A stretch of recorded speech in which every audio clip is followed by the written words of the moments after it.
ke buka? Pakai ke buka? Boleh buka?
Assalamualaikum warahmatullahi wabarakatuh. A'udzu billahi minasyaitonir rajim. Bismillahirrahmanirrahim. Alhamdulillahi rabbil alamin. Wa afdalus salati wa atammu taslimi ala sayyidina Muhammad wa ala alihi wa sahbihi ajma'in. Allahumma akhrijna min zulumatil wahmi wa akrimna binuril fahmi waftah alayna bima'rifatil ilmi wa sahil akhlaqana bil hilmi waj'alna mimman yastami'una al-qawla fayattabi'una ahsanah. Allahumma inna na'udzu bika min an nadillah aw nudallah aw nazillah aw nuzallah aw nazlimah aw nuzlamah aw najhalah aw yujhala alayna azza jaruka wa jalla thana'uka wa la ilaha ghairuk. Bismillah wa billah tawakkalna 'ala Allah la hawla wa la quwwata illa billahil aliyyil azim. Amma ba'd. Muslimin dan muslimat mudah-mudahan dirahmati dan dikasihi oleh Allah Subhanahu wa ta'ala. Kita masih lagi dalam perbahasan berkaitan dengan gharizah, dan kita dalam perbincangan berkaitan dengan perhubungan antara suami dan isteri, yang mana kita membincangkan tentang keadilan agama Islam dan sesuainya agama Islam ini untuk seluruh manusia. Maka kehendak-kehendak manusia itu diraihkan oleh Allah Subhanahu wa ta'ala. Kehendak manusia, keinginan manusia itu diraih oleh Allah Subhanahu wa ta'ala, dan Allah membuka jalan yang baik untuk menyempurnakan keinginan manusia dan menutup jalan yang tidak baik untuk keinginan manusia. Mudahnya, seperti mana manusia menginginkan laki-laki kepada perempuan dan juga perempuan kepada laki-laki, ini keinginan hawa nafsu, maka keinginan ataupun gharizah ini tidak ditutup pintunya oleh Allah Subhanahu wa ta'ala. Maka boleh ataupun tidak laki-laki bergaul dengan wanita, maka dibolehkan oleh Allah Subhanahu wa taala jika jalannya dengan jalan yang betul. Jika jalan dengan cara yang betul, iaitulah dengan cara perkahwinan. Tetapi kalaulah seseorang itu mengambil jalan yang salah, mengambil jalan yang salah untuk menyempurnakan keinginannya tadi itu dengan cara zina, maka itu ditutup oleh Allah Subhanahu wa taala. Dan setiap yang dibenarkan di dalam agama alasannya kerana ia memberikan kebaikan kepada manusia. Dan setiap jalan yang ditutup dalam agama kerana ia mendatangkan keburukan kepada manusia. Yang itu hakikat yang kita kena faham dan kita kena yakin.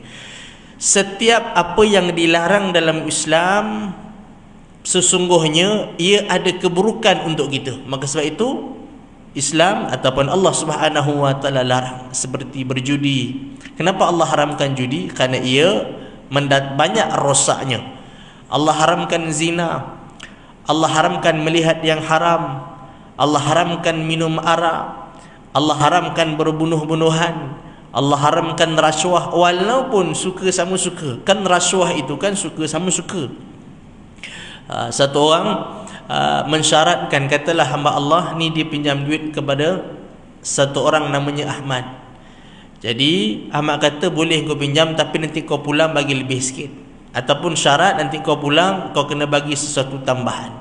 Jadi orang yang meminjam sudah tentu dia nak buat macam tu kan, kerelaan hati dia. Tetapi itu adalah riba, maka ia dilarang oleh Allah Subhanahu wa taala. Jadi setiap benda yang dilarang dan pintunya ditutup oleh Allah Subhanahu wa taala itu kenapa? Jawapannya mudah, kita sebut tadi, kerana ada keburukan. Begitu juga berkaitan dengan gharizah ataupun keinginan manusia berkehendakkan kepada wanita. Contoh orang laki-laki dia nakkan kepada perempuan, maka itu boleh ataupun tidak. Kalau ia mendatangkan kebaikan, maka dibenarkan dalam agama. Kalau kahwin itu adalah mendatangkan kebaikan kepada manusia, maka dibenarkan. Tetapi ada ataupun tidak perkahwinan yang dilarang dalam Islam. Jadi kahwin itu ada 5 hukum sebenarnya tuan-tuan, kan? Boleh jadi kahwin itu hukumnya wajib, boleh jadi kahwin itu hukumnya sunat, boleh jadi kahwin itu hukumnya harus, boleh jadi makruh dan boleh jadi haram. Dia melihat kepada maksud seseorang itu dan apakah natijah dia. Kalau natijah dia baik, maka ia dibenarkan. Kalau natijahnya tidak baik, contoh seorang laki-laki berkahwin dengan satu orang perempuan kerana hendak menzalimi dia, maka itu jelas dilarang oleh Allah Subhanahu wa taala. Ataupun seorang laki-laki menginginkan satu perkahwinan yang lebih daripada seorang, atau kita panggil sebagai poligami.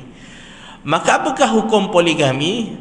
Asalnya hukum poligami itu adalah halal, harus dibolehkan. Seorang laki-laki nak berkahwin dengan 2 orang perempuan, nak kahwin dengan 3 orang perempuan, nak kahwin 4 wanita dan lebih daripada itu tak ada. Ada satu hamba Allah ni tuan-tuan, waktu saya pergi Syria, dia orang Syria, saya pergi awal tahun hari itu. Jadi dia kahwin dah 16 kali dah. 16 kali kahwin, tetapi sekarang 4 orang isteri dia. Mana dia kahwin cerai. Jadi yang baki sekarang 4 orang isteri. Jadi hamba Allah ni kebetulan ada seorang sahabat juga, dia doktor dalam usul fiqh, dia doktor dalam agama lah, dia orang yang alim. Jadi hamba Allah yang kahwin 4 orang isteri yang dah 16 kali kahwin tadi ni ditanya dengan sahabat kita ni, namanya Dr. Khalid. Dia tanya, ada tak kok ada dalil yang walaupun dalil tu lemah yang membolehkan laki boleh kahwin lebih daripada 4? Sampai macam tu kan. Dia minta ustaz ni tolong cari juga kod-kod ada dalil yang membolehkan untuk kahwin lebih daripada 4. Ini maknanya poligami itu dibenarkan berapa orang isteri untuk satu-satu masa 4 orang isteri. Tetapi kalau kita sebutkan tadi, kalau seandainya perkara itu mendatangkan keburukan, maka ia dilarang dalam agama. Kalau seandainya poligami itu, yakni seorang laki-laki atau seorang suami ingin menambah isterinya, yang mana menambah isteri itu akan mendatangkan fitnah, akan mendatangkan kerosakan, akan mendatangkan dosa, maka apakah hukum poligami bagi dia? Bagi dia hukumnya haram. Bukan kita katakan bahawa poligami itu haram, hukumnya tidak, tetapi poligami itu melihat kepada keadaan seseorang itu, dia sesuai ataupun tidak. Macam kita baca Quran lah, tuan-tuan baca Quran, apa hukum baca Quran? Sunat baca Quran dapat pahala. Tetapi ada orang yang tak sesuai dia baca Quran. Contohnya seorang wanita yang ketika mana dia datang bulan, dia tak boleh baca Quran. Ataupun orang laki-laki, ada waktu dia sesuai baca Quran, ada waktu lebih baik dia buat benda yang lain daripada baca Quran.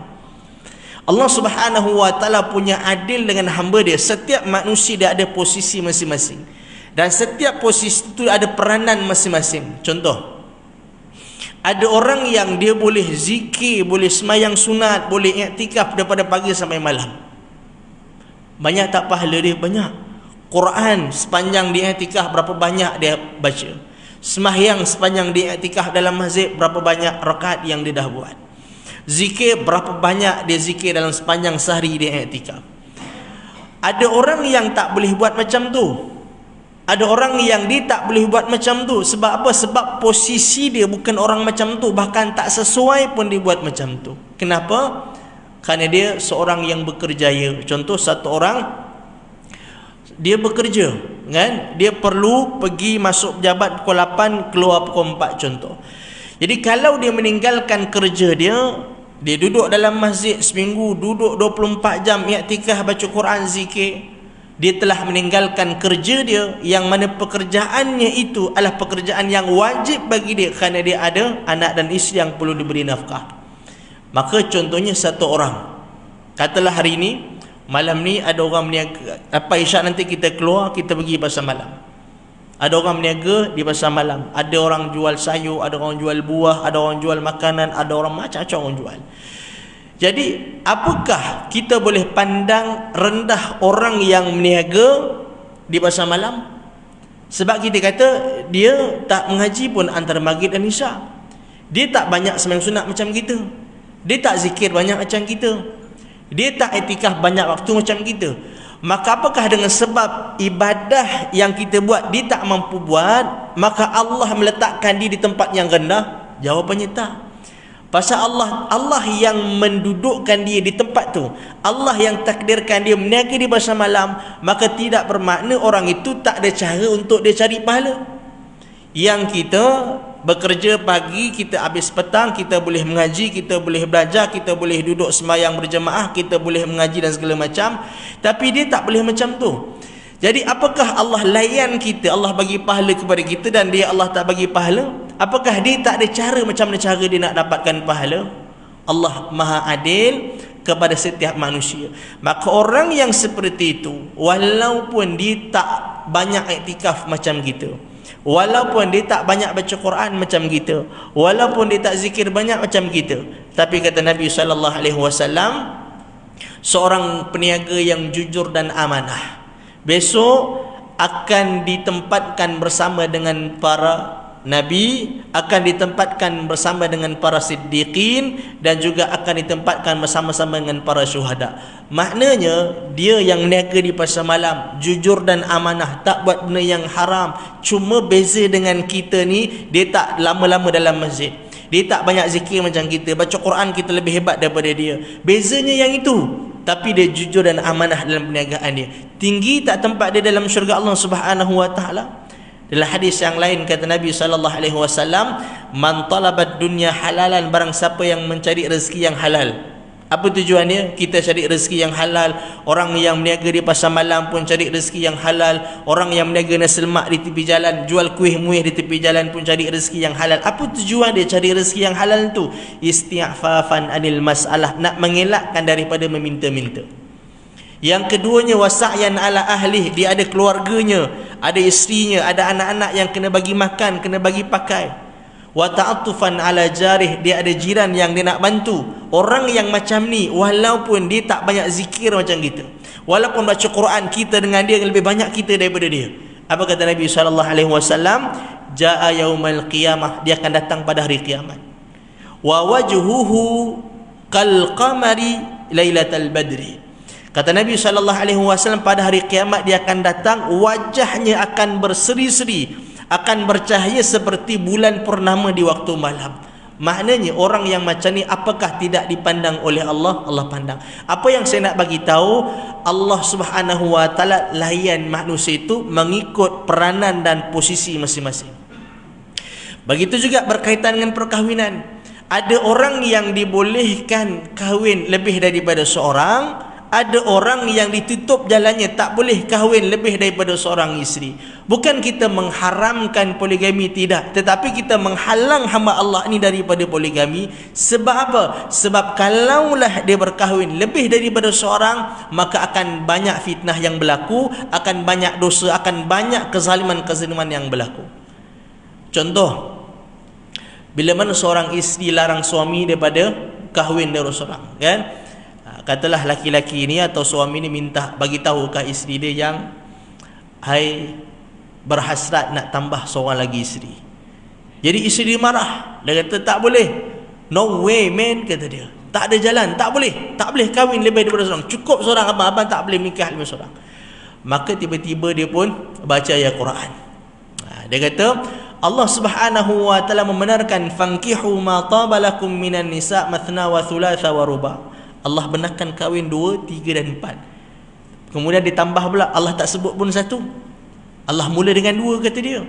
Jadi kalau awak larang saya kahwin lebih daripada seorang, bermakna awak telah mengharamkan apa yang Allah halalkan. Agak-agak para ibu yang di sebelah kanan tu, apa jawapan agak-agak kat suami itu, kan? Kita kena ada jawapan, kan?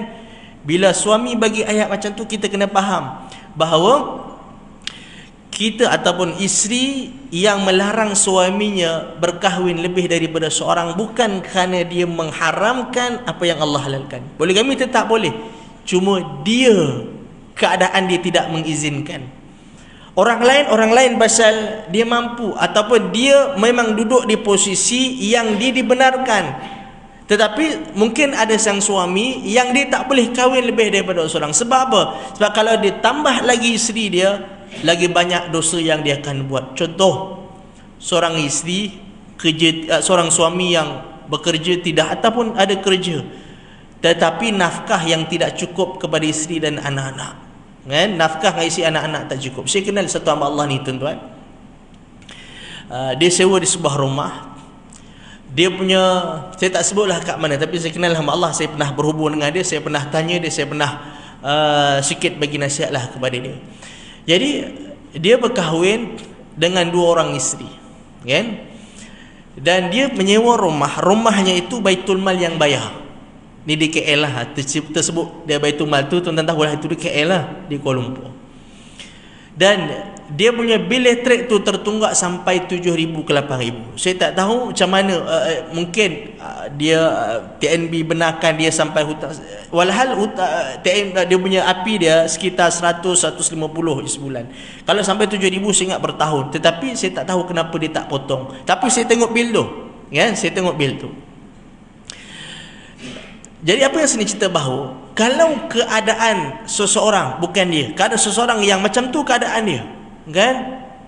Dia tak mampu, rumah dia pun Baitul Mal yang bayar, keadaan isteri dan anak-anak yang tidak terjaga dengan baik, bil elektrik tertunggak sampai 7 ke 8,000, datang tuan rumah marah-marah isteri yang ada, yang suami dia duduk di isteri yang satu lagi. Jadi kalaulah isteri dia yang pertama tadi itu melarang hasrat suami dia daripada berkahwin isteri lagi satu, apakah bermakna dia telah mengharamkan apa yang Allah halalkan, iaitu poligami? Tak, tapi dia telah mencegah suaminya daripada melakukan dosa yang lain. Apa dia? Kalau suami dia kahwin lagi seorang, akan berlaku zalim seperti mana yang pernah dilakukan kepada isteri yang pertama. Maka isteri ini bukan mengharamkan yang halal, tapi dia cuba usaha nak menyekat suami daripada melakukan yang haram. Apa hukum dia? Itu satu kebaikan.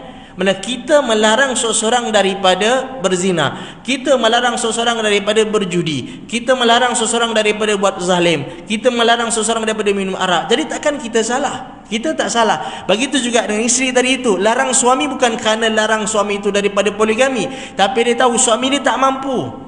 Dia tahu suami dah hidup 20-30 tahun dengan suaminya. Sepanjang hidup berumah tangga, memang dia tengok suami memang tak mampu, kan? Rumah pun tak mampu nak bayar, apatah lagi dengan yang lain-lain. Begitu dengan anak-anak yang tidak cukup makan dia. Maka isteri tadi melarang bukan mengharamkan yang Allah halalkan, tetapi dia melarang daripada berlakunya satu kezaliman yang lain. Maka di sini mana Islam menutup pintu hamba Allah ini daripada berpoligami. Apa sebab? Kerana ada kesan yang buruk kalau dia buat. Jadi gharizah ataupun keinginan nak berkahwin sampai 4 itu dibuka, dibenarkan dalam Islam. Tapi kalau ia mendatangkan keburukan, maka ia ditutup oleh Allah Subhanahu wa taala. Baik. Kemudian bila mana manusia sudah berkahwin, adalah laki-laki dan perempuan, Allah izinkan, Allah benarkan, Allah halalkan untuk mereka bergaul antara suami dan isteri. Bergaul, akhir mereka mendapat anak, mendapat zuriat. Seorang tahun yang pertama, tahun yang kedua, tahun yang ketiga, tiap-tiap tahun anak dia kembar. Contoh kan. Tahun pertama, 2, tahun ketiga 3 orang kembar, jadi sampai anak 9 orang baru 3 tahun kahwin. Contoh kan. Kemudian sampai satu peringkat isteri tak mampu, kan? Jadi akhirnya bagi tahu dekat suami dia, dia kata, "Bang, cukuplah, kan? Kita rancanglah." Mana dia panggil apa? Perancang keluarga macam itulah, maksudnya dia ikat ke ataupun apa caralah untuk merancang. Maksud merancang ni maknanya dia stop, tidak lagi mahu melahirkan anak. Maka apakah ia dibenarkan dalam Islam? Sekarang kamu sudah berkahwin, laki-laki dan perempuan. Kemudian apakah seseorang yang merancang, yakni dia ikat, bahasa kitanya ikat supaya dia tak beranak dan tak melahirkan anak lagi itu, apakah dia telah menutup pintu rezeki yang Allah nak bagi kat dia? Apakah perbuatannya itu perbuatan yang salah? Jadi dalam agama ia dibenarkan dalam beberapa keadaan. Apa dia? Baik, yang pertamanya seseorang itu ataupun suami dan isteri itu boleh untuk merancang. Yang pertamanya, kalau mengkhawatirkan kehidupan atau kesihatan si ibu tadi apabila hamil atau melahirkan anak, setelah dilakukan satu penelitian akan mendatangkan kerosakan kepada ibu dan anak. Contoh doktor bagi tahu, yang saya dapat maklumat lah macam ni, doktor bagi tahu kalau dia bedah sampai 4, maka yang kelima tak boleh dah. Maksud sampai yang keempat ikat, sebab dia akan bahaya kepada isteri, kan? Bahaya kepada ibu ini kalau dia tetap mengandung juga. Maka isteri ini pun ikat. Maka kalau seandainya dia ikat atau merancang tadi itu sebab dia, maka ia sebenarnya bertindak mengikut apa yang Allah sebut dalam Quran. Apa kata Allah? Wala tulqu biaidikum ila tahlukah, jangan kamu mencampakkan diri kamu dalam kebinasaan. Maknanya dibolehkan. Kenapa? Kerana ia mendatangkan mudarat kepada si ibu tadi itu. Itu satu. Dan yang keduanya, khawatir akan terjadi bahaya kepada urusan dunia. Contoh, suami dan isteri atau laki-laki dan perempuan tadi ini faham bahawa kedudukan ekonomi dia tidak mampu kalau dia anak lebih daripada 5. Dia tahu suami kerja macam ni, gajinya sekian. Jadi kalau anak 4 ni, anak 5 ni okey lah. Masuk anak yang ke-6, dia akan jadi bebanan yang besar. Yang mana bila jadi bebanan, mengakibatkan nanti suami atau si ayah tadi akan buat yang haram untuk menyara anak dan isteri kalau lebih daripada kemampuannya. Contoh, anak 5 okey lah, struggle. Memang susah, memang agak mencabar nak besarkan anak 5 orang, sekolahnya segala macam. Kemudian kalau anak 6, anak 7, anak 8, sudah tentu yang 5 pun dah mencabar, memang separuh mati bekerja nak dapatkan duit tu.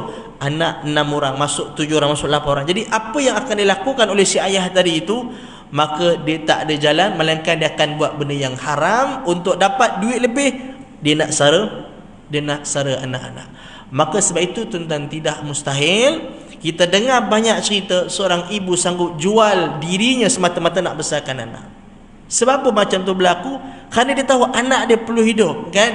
Dia perlu sara. Dia tengok anak dia kesian, tak makan, tak minum. Tengok orang lain boleh, anak-anak boleh makan, anak dia tak boleh makan. Dia ada ibu yang sanggup korbankan untuk urusan itu. Ada ibu yang sanggup korbankan semata-mata nak dapatkan wang untuk beri makan kepada anak-anak dia. Jadi begitu juga si laki-laki asal suami, kalaulah dia tak ada jalan, melainkan ada tawaran kerja yang mana kerja itu kerja yang haram, mungkin terlibat dengan rasuah, mungkin terlibat dengan riba, mungkin terlibat dengan yang haram. Sebab apa? Sebab dia tak ada pilihan yang lain. Sebab ada anak-anak yang lebih daripada 5 orang yang sudah dia tak mampu kalau dengan kerja-kerja yang, contoh, ada satu Abdullah ni tuan-tuan, dia bekerja 1 hari 3 kerja dia buat. 1 hari 3 kerja dia buat. Okeylah, nak buat 3-4 kerja tak ada masalah. Tapi masalah dia kat mana? Masalah dia bekerja di 3 tempat. Dia bekerja 1 hari 3 tempat ni, dan 3 ni kerja yang 2 kerja yang sama, 1 kerja lain. Apa kerja dia? Kerja dia yang pertama, dia 2 kerja ni kerjanya jaga. Jaga ni 12 jam daripada 7 pagi sampai 7 malam. Kan? Jadi dia jaga di sebuah sekolah daripada pukul 7 malam sampai 7 pagi besok di sekolah. Kemudian besoknya 7 pagi itu pula sampai 7 malam pula dijaga di sebuah tempat. Dijaga di sebuah tempat. Baik. Kalaulah dia kerja jaga, 2 kerja tu dia tak boleh buat lebih. Sebab 1 hari 24 jam. Dari kerjanya 12 jam, kerja tu 12 jadi 24 jam. Jadi dia tak boleh, bahkan mustahil dia boleh buat kerja lagi satu, melainkan kalau dia buat dengan cara yang haram. Apa dia? Jaga yang daripada 7 pagi sampai 7 malam, dia tak masuk 7 pagi. Dia masuk bila? Tengah hari, kadang-kadang lepas zuhur baru dia masuk. Sebab apa? Sebab dia cuba kerja di kedai baiki basikal, waktu pagi sampai tengah hari dia kerja kat situ, kemudian baru dia masuk kerja. Jadi saya tanya dia, jadi abang kan kat situ abang start pukul 7 pagi sampai 7 malam. Dia kata, lah bukan ada kerja sangat pun. Jadi biarlah, pasal yalah waktu siang kan mana ada perompak masuk. Jadi tak apalah abang masuklah pukul tengah hari kan lepas zuhur. Walhal dia dibayar gajinya bermula kerja pukul 7 pagi sampai 7 malam. Bermakna berapa jam satu hari dia culas. Jadi apakah dia telah buat benda yang haram? Buat yang haram. Jadi semata-mata nak, kalau kita katakan seorang suami atau seorang ayah tadi sanggup buat macam tu sebab nak bagi makan isteri dan anak-anak, maka pada waktu itu isteri dibolehkan untuk ikat, mana tidak lagi mengandung dan tidak lagi melahirkan anak. Sebab apa? Sebab kalau si suami jadi macam tu, bermakna dia terpaksa buat benda yang haram. Dia terpaksa bekerja satu lagi, dalam tempoh dia tak boleh bekerja yang lain, melainkan kerja yang kedua tadi cukup dia buat yang itu. Tapi dia ponteng kerja dia buat kerja yang lain, dia makan gaji juga. Jadi dalam waktu tersebut ada 2 gaji dia. 7 pagi sampai 12 tengah hari ada 2 gaji dia. Walhal dia tak sepatutnya buat macam tu. Jadi bermakna kalau macam tu keadaan dia, maka ulama menyebutkan bahawa ia dibolehkan untuk merancang. Ataupun yang ketiganya, apabila membimbangkan keadaan anak yang ada dalam kandungan ataupun anak yang duduk di luar. Contoh seorang ibu ni baru melahirkan anak, kan? Biasa kita pantang pari 100 hari, contoh 1 hari kan, 1 hari 3 bulan lah lebih kurang, atau 4 bulan. Kemudian bersama dengan balik dengan suami dia, kemudian isteri itu mengandung.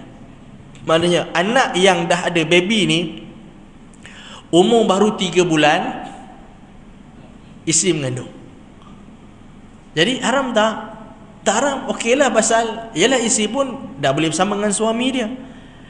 Cumanya kalaulah khawatir anak yang dalam kandungan atau anak yang keluar, maksud bila isteri ni mengandung, jadi dia punya kualiti susu tu dah tak sama. Maksud sebab apa? Sebab zat tu sebahagian dekat baby yang ada dalam perut. Jadi bermakna baby yang kat luar dia akan terkesan. Kan?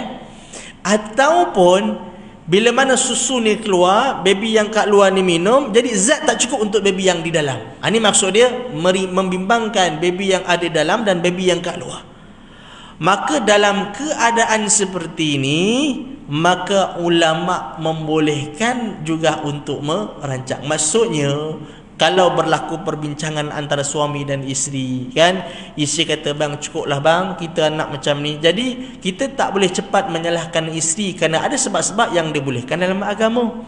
Bukan dia menutup pintu, bukan dia tak nak Allah bagi rezeki, dia nak Allah bagi rezeki, tapi keadaan-keadaan itu yang menyebabkan dia dibolehkan untuk stop, ataupun untuk ikat, ataupun untuk merancang. Itu dibenarkan dalam agama. Itu berkaitan dengan perancangan. Kemudian, hak dan kewajipan dalam pergaulan antara suami dan isteri. Jadi dia macam kursus kahwin, tuan-tuan. Ini bukan kursus kahwin tau. Jadi untuk kita tahu apa tanggungjawab kita sebagai suami, apa tanggungjawab kita sebagai isteri, dan cuma yang kita nak faham, kenapa itu digariskan dalam agama. Kenapa Islam gariskan macam tu? Kenapa Islam bolehkan poligami? Kenapa Islam haramkan untuk sebagai orang poligami? Kenapa Islam bolehkan macam tu? Kenapa Islam tak bolehkan macam ni? Kenapakah walaupun sudah berkahwin, suami dan isteri dibolehkan bersama kecuali jalan-jalan yang macam ni? Tak boleh di duburnya, tak boleh segala macam. Jadi kenapa Islam gariskan apa garisan-garisan yang seperti itu? Ini yang dibahaskan dalam kitab kita. Baik. Perkahwinan sebagaimana telah kami sebutkan adalah satu ikatan perjanjian yang telah diikat oleh Allah antara seorang laki-laki dan wanita. Sesudah melakukan akad, masing-masing disebut suami dan isteri. Masing-masing dalam hitungan adalah single, tetapi dalam timbangannya adalah double, kerana masing-masing mencerminkan yang lain dan tanggungjawab terhadap penderitaan dan cita-citanya. Allah Subhanahu wa taala sebut, hunna libasul lakum wa antum libasul lahun. Perempuan ibarat pakaian buat kamu dan kamu ibarat pakaian buat mereka. Sebab mana pakaian, dia yang melindungi, bukan mengaibkan. Kan kalau kita laki-laki nak keluar atau perempuan nak keluar, kan, jadi kita perlukan pakaian nak tutup kot-kot ada aib. Contoh belakang badan ni banyak panau, kalau buh pakaian orang tak nampak, kan, orang tak nampak. Jadi menutup aib, pakaian itu menutup aib kalau yang ada. Jadi antara suami dan isteri, ada tak mungkin kesalahan suami dan kesalahan isteri? Mesti ada, kan? Suami ada aib dia, isteri ada aib dia. Suami ada kekurangan dia, isteri ada kekurangan. Jadi kekurangan-kekurangan itu siapa yang tutup? Pasangan dia. Jadi suami ada kekurangan dia, jadi isteri tutup. Jangan pergi cerita pula kekurangan suami kat kawan-kawan dia. Suami aku punya kedekut, bukan aku tak tahu gaji dia 14,000 sebulan, tapi nak minta cincin mahal, bercinta nak bagi, contoh, kan. Jadi kalau itu aib suami dia, memang kedekut, tetapi isteri perlu menjadi pakaian untuk suami dia, perlu tutup aib ataupun kekurangan yang ada pada suami dia, kan. Begitu juga dengan suami. Isteri ada aib tak? Ada. Sebab apa ada kekurangan? Sebab dia manusia. Walaupun dia mengaji Mesir, walaupun dia seorang tuan guru, walaupun dia kiai, apakah dia malaikat? Tak, dia manusia. Bila sebut manusia, ada dosa tak? Ada salah tak? Ada benda yang kurang tak? Mesti ada, kan? Mesti, yang namanya manusia mesti ada kekurangan. Maka perlunya kita sebagai suami yang mesti ada kekurangan. Saya ada kekurangan saya, tuan-tuan sebagai suami ada kekurangan, begitu juga dengan para ibu ada juga kekurangan dan kelemahan kita. Kita perlukan apa untuk menutup, menyembunyikan aib dan kekurangan kita tadi itu? Pasangan kita, kan? Jadi isteri melindungi, menutup aib suami dia. Begitu juga dengan suami, isteri yang ada kekurangan, ada kelemahan dia, tak reti masak umpamanya, kan, maka suami kena tutup aib, maknanya mengelokkan yang kurang tadi itu. So, kalau isterinya tak pandai masak, bantulah masak, kan. Kalau suami isteri pun tak pandai masak, tak payahlah makan. Macam tu, kan. Jadi maksudnya pasangan itu adalah pakaian bagi pasangan dia. Suami pakaian kepada isteri, isteri pakaian kepada suami dia. Jadi itu maksud daripada perkahwinan. Apa perkahwinan tadi itu? Suami pakaian isteri, isteri pakaian suami. Maksud dia masing-masing melindungi, masing-masing melengkapi antara satu dengan yang lain. Laki-laki nak jadi perempuan tak boleh jadi, perempuan nak jadi laki-laki tak boleh jadi. Sebab itu Allah Subhanahu wa taala ni adil tadi itu, laki-laki dan perempuan dua-dua Allah layan dengan baik. Allah tak lebihkan orang laki-laki atas orang perempuan. Allah tak lebihkan orang perempuan atas laki-laki. Allah maksud lebih itu dari sudut kemuliaan dia. Allah tak muliakan laki-laki atas orang perempuan semata-mata dia seorang laki-laki. Begitu juga sebaliknya. Kan? Mana apakah selama-lamanya orang laki-laki itu lebih mulia daripada orang perempuan? Tak. Apakah selama-lamanya orang perempuan itu lebih rendah daripada laki-laki? Tak. Orang lelaki ada peranan dia sebagai suami, sebagai laki-laki. Allah letak dia sebagai seorang laki-laki, itu ada sebab. Dan ada pahala yang boleh dapat. Begitu juga dengan orang perempuan. Orang perempuan isteri, dia seorang perempuan, ada pahala yang dia dapat. Orang lelaki tak boleh dapat pahala tu. Kan? Kita nak berhenti dulu ke? Boleh sambung ataupun tak boleh sambung? Jadi lepasan kita sambung sekitar 5 minit saja, insyaAllah.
Allahu Akbar, Allahu Akbar.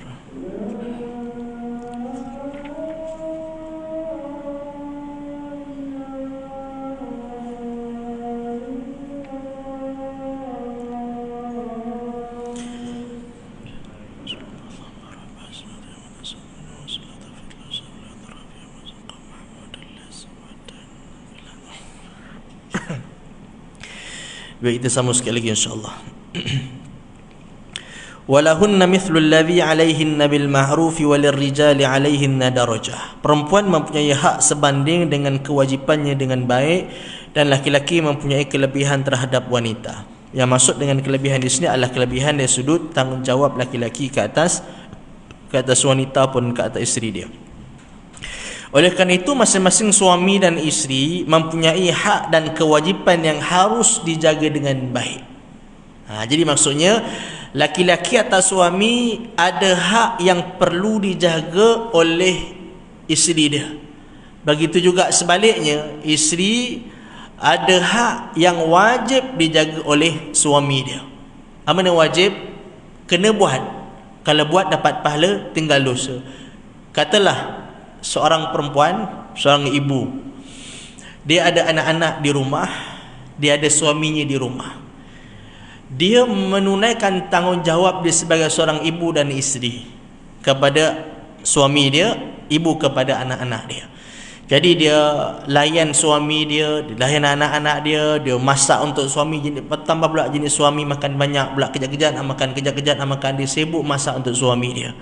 Elok bersiap nak pergi kuliah muslimat, yang nak makan Nescafe, tariklah contoh, kan, dia pun buat. Habis siap Nescafe, teringat pula cukuduk yang you buat minggu lepas. Sampai hari ni rasa dia celah gigi tak hilang lagi. Boleh tak you buat, kan? Dia buat pula cukuduk. Contoh, kan? Isteri macam tu. Contoh, kan? Kemudian elok dah siap, dah semua dah cukuduk pun dah terhidang, Nescafe tarik pun dah tarik dah. Kemudian elok siap nak keluar dah, pasal ada kurang lebih setengah jam lagi kuliah muslimat. Pukul 9, lah pukul 9.30 dah. Lagi setengah jam. Elok nak keluar, anak pula terberak. Kan? Dia masuk, dia cuci apa semua. Kemudian tengok, pukul 9.50 ada 10 minit tak sempat. Kan? Jadi apakah wanita yang sibuk melayani suami dan juga anak-anaknya tadi itu, kedudukannya, kemuliaannya, martabatnya lebih rendah daripada wanita yang tak pernah tinggal kuliah muslimat tadi? Belum tentu. Sebab apa? Boleh jadi wanita ini lebih banyak pahalanya daripada yang datang masjid tadi itu. Lebih banyak pahalanya daripada yang hadir kuliah muslimat tak pernah tinggal. Boleh jadi, saya kata tidak pasti, tapi boleh jadi. Kenapa?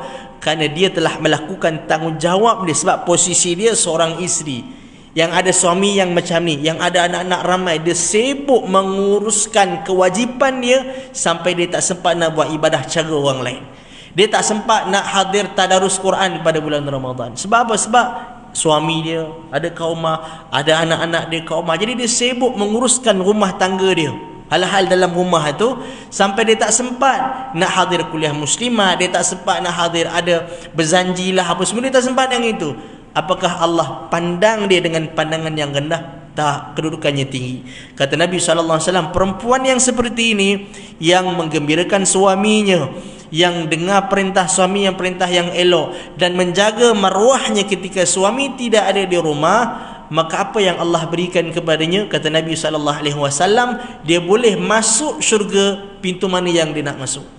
Maknanya Allah tempatkan dia, Allah istimewakan isteri yang macam ni, walaupun dia tak hadir banyak kali kuliah muslimat, walaupun dia tak datang sembahyang jemaah, tak sempat pun sembahyang jemaah di masjid, kan?